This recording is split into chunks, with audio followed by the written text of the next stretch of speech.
Bonjour, bonsoir, chères dames, chers messieurs, chères demoiselles. J'espère que vous allez bien où que vous soyez à travers les quatre coins du globe. Chères dames, chers messieurs, chères demoiselles, dès que vous vous connectez, vous partagez directement cette vidéo dans tous les groupes possibles. C'est très important.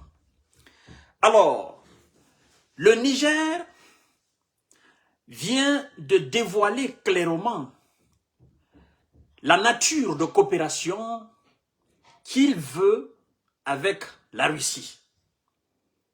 Oui, parce que après le départ de la force Barkhane ou Barkhis ou Serval, les détracteurs du Niger ont pensé que la Russie viendra envahir le Niger. La Russie viendra s'imposer sur le Niger. La Russie viendra avec son arsenal ou son armée, n'est-ce pas, envahir le Niger. Le Niger dit non. Vous vous trompez à notre sujet. Nous nous battons pour notre souveraineté. On ne se bat pas. Et on ne se battra plus pour qu'il y ait une force étrangère sur notre territoire. Que ça soit clair dans la tête de tout le monde. Qu'on soit américain, qu'on soit français, qu'on soit chinois ou russe, que ça soit dans la tête de tous nos partenaires. D'ailleurs, il faut dire que actuellement, le Niger est en train de réviser sa coopération militaire avec tous ses partenaires. Et donc, certainement, le départ de cette force américaine ou allemande ou russe sera évoqué prochainement dans les discussions. Mais pour le moment, nous sommes avec la Russie. Et c'est le ministre des Affaires étrangères nigérienne, M. Bakari Yaou, qui a avoué clairement le type de coopération que le Niger souhaite avec la Russie. Partagez la vidéo dans tous les groupes possibles. On nous dit quoi? Niamey, ok, dévoile ses souhaits de partenariat avec Moscou. Écoutez très bien. Parce que nos amis français nous ont dit, oh non, c'est fini, ils sont tombés dans la main des Russes. Non, on ne peut pas être dans une logique indépendantiste et se jeter comme ça dans la main des gens. Non, il faut réfléchir avant de faire les choses. Le type de coopération qu'on veut, c'est une coopération dans le domaine des renseignements, de l'armement et de la logistique, mais pas de forces armées. Ah oui, voilà. Pas de forces armées. Le Niger ne veut pas de forces armées russes sur le territoire nigérien. Je vous dis que l'armée américaine va partir. Toutes ces armées-là sur le territoire nigérien, elles vont partir. Ça, c'est clair et net. Parce que, qu'est-ce que les pays de l'AES sont en train de faire? Ils sont en train de créer une armée commune capable d'assumer la sécurité de toutes les frontières de ces trois pays. C'est-à-dire que il y aura un corps militaire, vous comprenez, entre Mali, Burkina, Niger. Ce corps militaire sera un corps unique. Et il n'y aura pas de, là ça c'est l'armée malienne, ça c'est l'armée burkinabé, ça c'est l'armée nigérienne. Non. C'est-à-dire, ce corps portera une tenue militaire avec un insigne unique.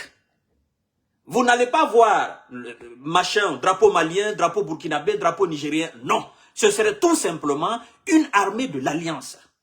Et cette armée de l'Alliance sera formée spécifiquement pour répondre aux besoins des pays de l'Alliance, uniquement. Pas seulement pour le Mali ou le Niger ou le Burkina. Non, non, non, non. Ça sera une armée commune. Alors, lorsque vous êtes dans cette logique, vous ne pouvez pas vous permettre d'accepter une force étrangère sur votre territoire. Parce que vous ne pouvez pas créer une telle armée, mettre des moyens à leur disposition, dépenser des milliards de francs CFA, et puis accepter une armée étrangère. Ce serait gaspiller alors de l'argent, ou ce serait du foutage de gueule. Vous ne pouvez pas dépenser des milliards dans la formation, dans l'équipement, n'est-ce pas, dans la logistique, dans le renseignement de ces militaires, et puis accepter une force étrangère. Non. C'est faire une chose et son contraire à la fois.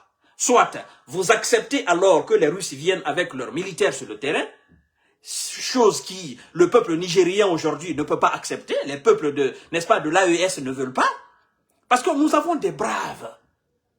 Vous comprenez? Nous avons des braves. Physiquement, ils sont forts.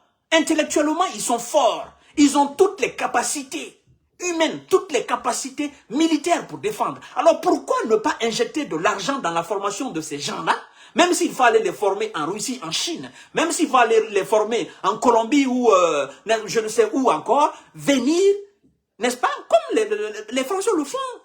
Il y a des militaires français souvent qui vont en Colombie pour faire des formations extrêmes. Oui, bien sûr. Hein? Il y a des forces armées, il y a des militaires américains qui vont acquérir des formations au niveau de l'armée chinoise. Alors pourquoi ne pas prendre de l'argent et faire comme ça? Naturellement, c'est ce qui sera fait. Ça ne sera pas fait seulement sur le territoire de l'AES, mais aussi ailleurs, pour qu'ils aillent acquérir de la formation réelle. Et puis voilà, on est tranquille avec ça, on met de l'argent. Je vous ai dit qu'un pays qui se veut du respect, de la considération, n'est-ce pas, doit injecter de l'argent dans sa défense. Il faut que ça soit clair dans la tête de tout le monde. Le Premier ministre, M. Maïga a dit, le Premier ministre malien, il a dit que les pays africains sont les seuls au monde qui jouent de leur sécurité. Il a dit que la défense, c'est la colonne vertébrale d'un État. C'est-à-dire que la défense d'un État doit être solide. Le budget alloué à la défense d'un État doit être le budget le plus élevé. On ne doit même pas calculer cela au fait. Et regardez aujourd'hui, ceux qui sont qualifiés aujourd'hui de puissance, n'est-ce pas, dans ce monde-là. Mais qu'est-ce qui fait leur puissance? Qu'est-ce qui leur permet d'effrayer le monde entier? Mais c'est leur défense. Regardez le budget alloué à la défense américaine. Mais ça va chercher dans les 700 milliards et quelques de dollars. Le budget alloué à la défense américaine n'a rien à voir avec les autres budgets, des différents ministères américains. Non, ça même on ne calcule pas. Vous regardez le budget alloué à la défense russe. Ça n'a rien à voir avec les autres budgets. Donc, nous aussi, nous devons faire de même. Et c'est ce que la Chine a compris. La Chine ne joue pas à sa défense. Et donc, c'est ce que les pays de l'AES ont compris. Et c'est pourquoi le ministre des Affaires étrangères, M. Bakary Yahou Sangaré, est clair là-dessus. Il est clair là-dessus. Il dit, même si tout l'armement nigérien provient de ce pays, parlant de la Russie, il n'est pas question de la présence de forces russes sur son sol. Il dit, même si tout l'équipement militaire nigérien provient de la Russie, il n'est pas question, cela est exclu, que la Russie envoie des militaires sur le sol nigérien. On ne veut plus de bases militaires étrangères sur le sol. Nous voulons quand même une coopération saine avec ces différentes puissances, n'est-ce pas? Tout en sauvegardant nos intérêts.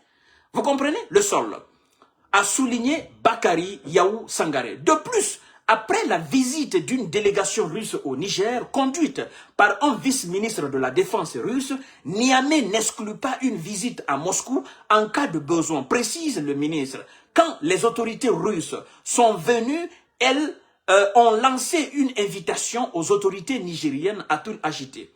Ces déclarations font l'écho à celles du Premier ministre Mahamad Lamine Zaïne, qui avait dit quelques jours plus tôt que Moscou et Niamey intensifient leur coopération militaire. Le chef du gouvernement a révélé que son pays avait déjà utilisé du matériel militaire russe dans la lutte contre le banditisme. Alors, chères dames, chers messieurs, je voudrais que ça soit clair dans la tête de tout le monde. Le Niger est clair là-dessus. Nous ne voulons pas de forces militaires russes sur le sol, mais une coopération militaire.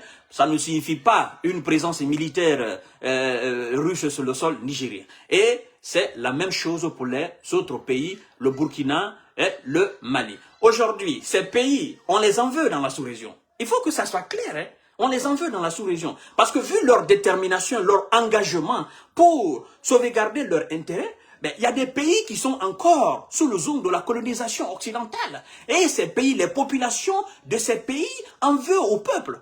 au peuple nigérien, au peuple burkinabé, au peuple de l'AES, parce qu'ils voient clairement que ces gens sont en train de se battre pour leur indépendance. Comme disait notre cher président Ahmed Sékou Touré, que le jour que l'Occident va bien parler de lui, le peuple guinéen doit savoir qu'il vient de trahir. Mais en tant que l'Occident dira que il est mauvais, ça veut dire qu'il est dans l'esprit de son peuple. Et aujourd'hui, c'est ce qu'on constate. En tant que l'Occident dira qu'Assimi Goïta, Monsieur Traoré, le capitaine Traoré et Abdourahmane Tiani sont mauvais, voilà, ce sont des pushistes, machin, ça veut dire qu'ils sont dans notre esprit. Ils travaillent avec nous, ils sont du côté du peuple. On ne veut pas qu'on les apprécie, non. Parce que le jour que l'Occident va se mettre à apprécier nos différents chefs, il faut qu'on se lave la main, ou bien on commence déjà à se préparer pour les chasser. Parce que l'Occident t'apprécie pour son intérêt, et non pas pour ton intérêt. Alors, chères dames, chers messieurs, chères demoiselles, c'est ce que j'avais à vous dire par rapport à la déclaration du ministre des Affaires étrangères, mais aussi du Premier ministre Mohamed Zahine. À tout à l'heure pour notre série d'informations de décortiquage. Partagez la vidéo dans tous les groupes possibles. Merci beaucoup et prenez soin de vous. Bon week-end.